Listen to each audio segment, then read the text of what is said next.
This year has been hard for many reasons. Around the world, more than 1 million people have died as a result of the coronavirus pandemic, and it's rising every day. And tens of millions more have been directly affected. And as a result of this crisis, many people have lost jobs, and they're struggling to rebuild their lives as the ongoing economic and social fallout continues. This year, many regions, including the one where we're based, have been impacted by natural disasters. Protests have swept around the world in response to police brutality. And here in the US, the run up to today's general election has pitted one citizen against another. Stress is high. And to be honest, there have been many days where it has been difficult for everybody to cope. Pretty much everyone I know has been feeling the effects of this ongoing tension and pain. And if you've been finding yourself struggling over the past few months, know that you are not alone. We are all here together. So today, as a way of distraction from, we're going to look back at something a little happier, namely how far we've come in the electric vehicle world in the last decade that plug-in cars have been readily available. In the late 2000s, the only serious electric vehicle for sale, at least brand new, was the first generation Tesla Roadster.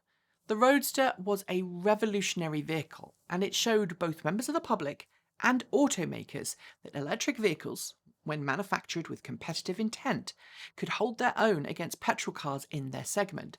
While the Roadster was a fantastic vehicle, it was anything but an affordable, family-friendly daily driver.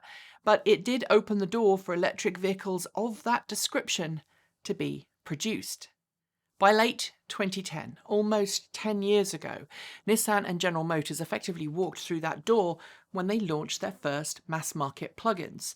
One was a fully electric car, the Nissan Leaf. One was a range-extended plug-in hybrid, the Chevrolet Volt. And, lest we not forget it, Mitsubishi also began selling its iMEV electric car in select markets around the world, having launched it in 2009 in select, lease-only test programs. Cars like the Nissan Leaf were a pretty big deal, because their introduction allowed for a large number of customers to finally get their hands on an affordable EV. At the time, many people, even in big cities, had never seen an electric car and possibly had only heard about the Tesla Roadster. Nissan, on the other hand, had been a massive automaker for years. It had brand recognition, and people began noticing the Leaf on the road and in dealerships around the world. But while the Leaf was early to market, it didn't meet everyone's needs. The car received a mere 73 miles of range from the EPA, which kept the Nissan Leaf firmly in niche car territory. Many buyers were also turned off by the prospect of buying into said new technology. Although the Leaf did show that electric powertrains were not just for the super wealthy, there were other issues. Nissan was selling the cars in the low $30,000 range. But after incentives, customers were spending as little as $25,000 in their new cars. I've been covering the electric car world for several years by that point, and I can't stress how amazing it felt to see a more affordable car on the road that just happened to be electric. I even got the chance to test drive a prototype Leaf test mule a good number of months before it launched. Alright, so here we go. Test drive, very quick test drive of the mule.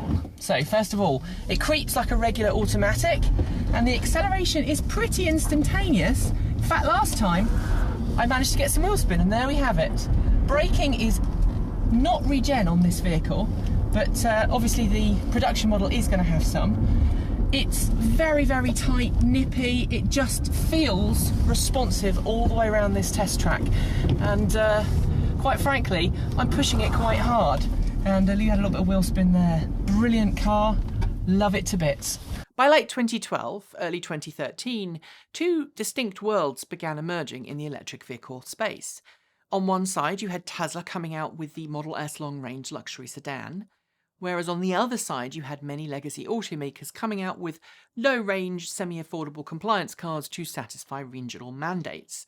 Some of those compliance cars did end up being rather good, but many were, shall we say, half-assed? The main point is this. Being a 100% electric vehicle company, Tesla wasn't mucking around with compliance cars and old battery tech. Because it was positioned in the luxury segment and it could charge more, it was building good cars and innovating. At the launch, Model S could go a staggering 236 miles on a charge if you bought the 85 kilowatt-hour battery pack version, which blew the Nissan Leaf right out of the water. Admittedly, the Leaf and Model S were for drastically different markets. The original Tesla Model S 85, which wasn't the lowest range version but the most popular, cost $78,000, which is just a little bit more than the Leaf's $32,780 sticker price. But in the following years, this dichotomy progressed. Tesla came out with its Model X, and Nissan and other automakers continued to offer upgraded vehicles, including the Renault Zoe. More of these companies came out with mid-range electric cars. Sometimes they had optional quick charging, but even then, they mostly all sat around the 100-mile range per charge mark. It wasn't really until the 2017 model year that a watershed moment occurred, when competing affordable long-range EVs began entering into the market, and existing models got batteries large enough to offer decent performance. The Chevrolet Bolt and the Tesla Model 3 spearheaded this. The first to hit the road was the Bolt. It could achieve a range of 238 miles, and it started at a price of about $37,000 before incentives. In the US, it was a big deal because it made the Bolt the first mass-market long-range EV to be sold at a non-premium price point. While it is not for everyone, the Bolt has earned itself a reputation as a bit of an underdog in the electric car market, but it does deliver on range and drivability. Doug DeMuro once called it the uncool electric car, and longtime viewers of this channel will know that I still drive one every day. The Bolt sold reasonably well. According to GM Authority, Chevy shifted about 20,000 units per year in the US alone. But it could easily be argued that Chevy could have achieved much better sales figures if it actually tried to sell the car, got more engagement from dealerships, or even made some basic consumer-oriented design choices like including power seats. At the end of the day, while the Bolt in many ways was a pretty good vehicle, it never came close to the production numbers of its rival, the Tesla Model 3, for obvious reasons. When the Tesla Model 3 was unveiled, there was an unheard of fanfare. It had a glass roof, minimalist interior, and impressive tech, and it managed to rack up hundreds of thousands of deposits well over a year before it actually entered into volume production. Many of these pre-orders were won in part by promising a $35,000 price tag variant. While selling, or rather getting deposits online for a new car, wasn't actually a new thing, Tesla Model 3 set new records for this form of vehicle rollout at the time. And when Model 3 deliveries began, there was some tweaks to original specification and pricing, again unheard of. Specs were better than promised, 310 miles, and Tesla did increase the base price to $44,000. Even though the original price was higher than promised, those order books became backlogged by hundreds of thousands of eager buyers who could not wait to get their hands on a Model 3. Tesla did eventually offer a $35,000 variant of the Model 3, but there were enough customers who were willing to hand over the extra cash for more premium features, and so Tesla ultimately pulled the listing from the standard range Model 3 on its website. Side note, while Tesla still technically offers the standard range Model 3 as a phone-in only option, it's unclear if Tesla will continue to offer that $35,000 option moving forwards. Our researcher Morgan actually called Tesla to try and find out, and the answer he got was pretty vague. Following the wildly successful launch of Model 3, the rest of the auto industry really began to realise what was going on, and knew that they either had to come along for the ride or miss out. Many automakers from all over the world started launching their first official standalone electric models. These include the Jaguar I-Pace, Audi e-tron, and Porsche Taycan. The reasons for bringing these cars to market were complex. Some automakers clearly had their sights on beating Tesla, we know how that went, and others seemed more intent on making sure they didn't fall foul of increasingly tough emissions regulations around the world. But during this time, many legacy automakers started making electric versions of their existing petrol models, or developing cars that could be sold with various different drivetrains. The e-Niro and Soul EVs, as well as the Honda Clarity Electric, all fit into this category. At this point, I think it's also important to note that legacy automakers, most at least, take anywhere from between 2 and 5 years to actually bring a car to market, from initial sketches to vehicles rolling off the production line.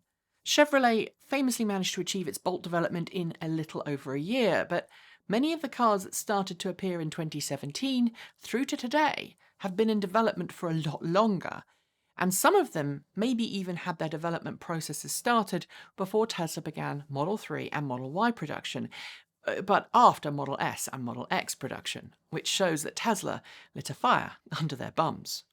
Apart from existing automakers, several new players onto the scene announced electric vehicles of their own. And I say new because most of them had been operating in stealth for a while.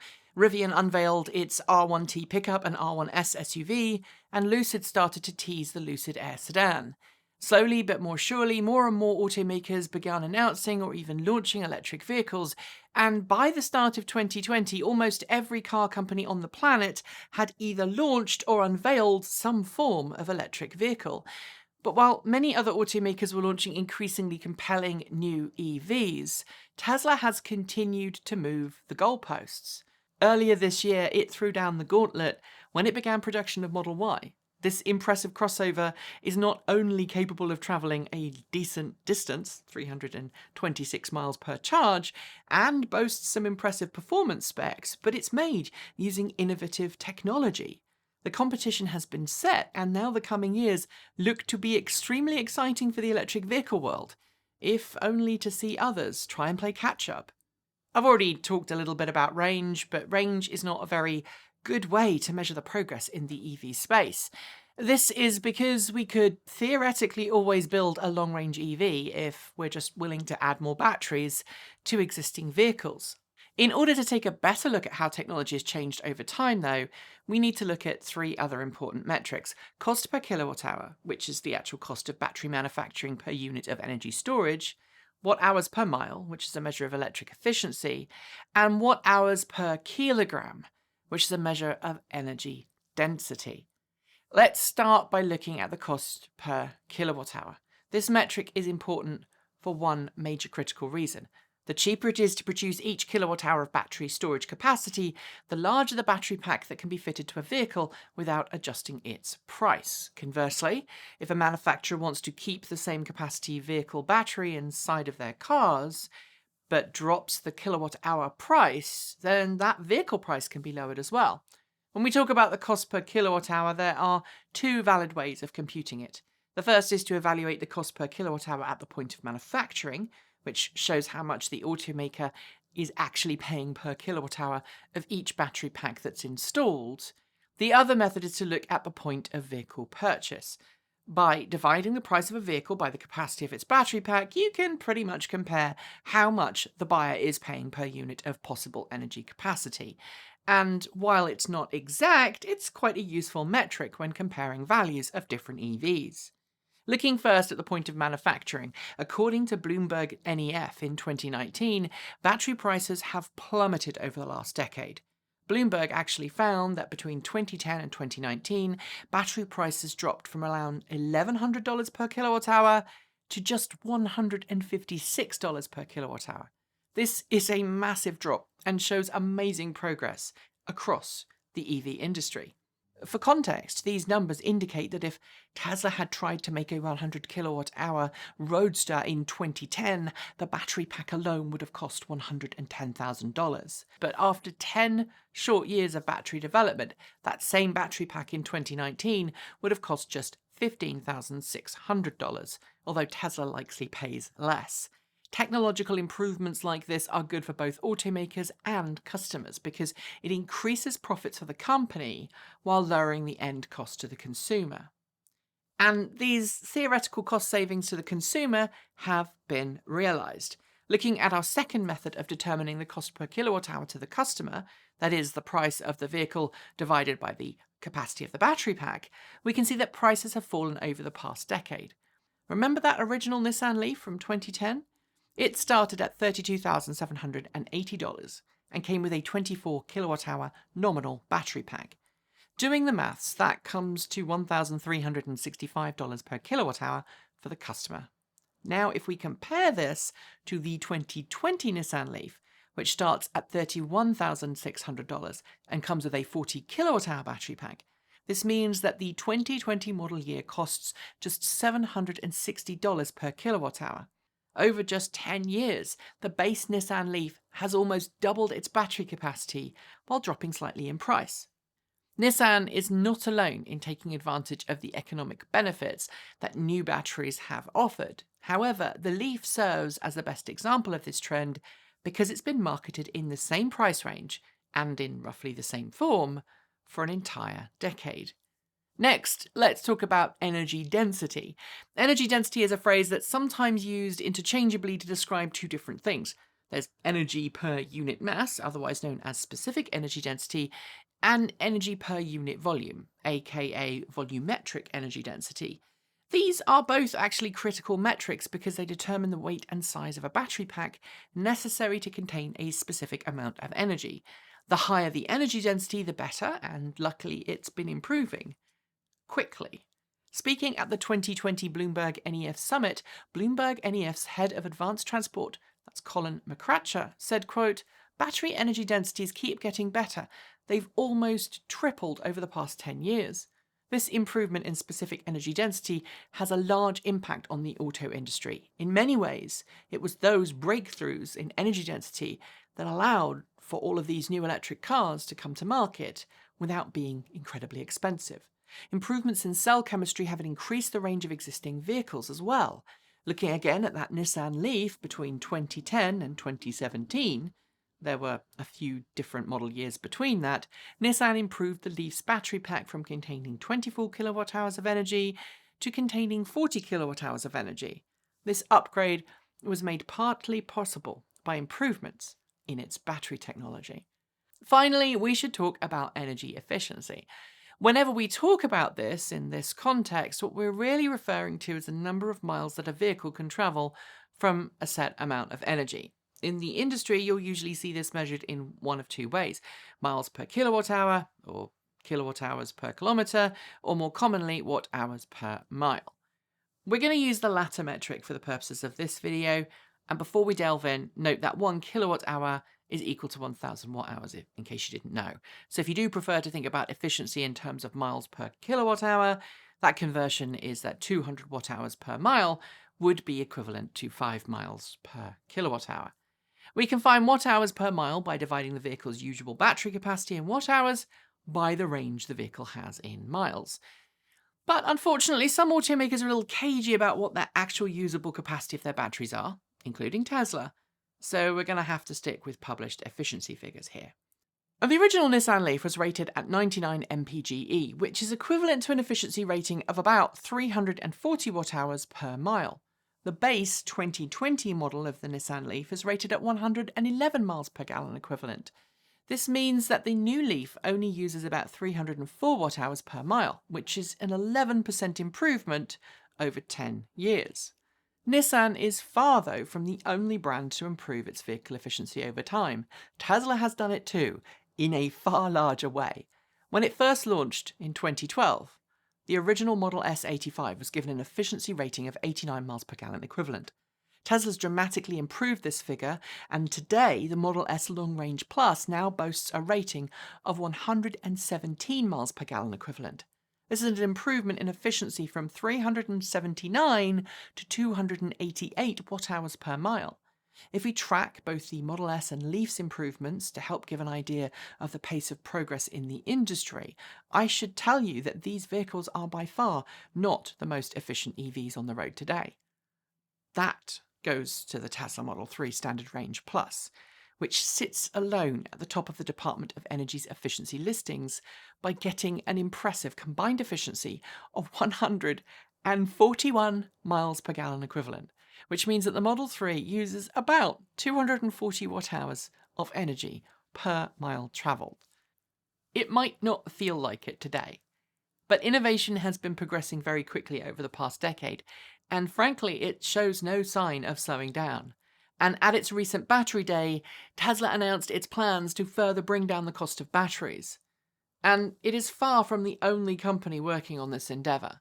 In the next few years, battery costs will continue to fall, efficiencies will continue to improve, and more new EVs will enter the market. And that's super exciting. That's it for today's video. As always, thanks to the folks on my right for being our $15 to $49 a month Patreon supporters. Special thanks to our $50 a month patrons, that's John Lyons, Regine Fellows, Jeffrey Songster, and Tesla in the Gong. And our deepest gratitude to our $100 a month Patreon supporters, Marcel Ward, Reggie Watts, JP Fagerback, Sean Ueda, Will Graylan, and Ian. You can join all of these amazing people by following the links below, or you can just send us a donation through Ko-fi or Bitcoin. Below, you'll also find a link to our free Discord server, so sign up and come and join in the fun. And if you are in need of some swag, check out our merch over at Redbubble. The holiday season is just about here, and it is now a great time to get some TE swag for your loved ones. And of course, you'll be supporting the channel as well. After the names have finished scrolling, you will see a suggestion for a new video, so please consider watching it if you haven't, and I'll be back very soon. Thanks for joining me. Remember to keep a cool head in these stressful times, and as always, keep evolving!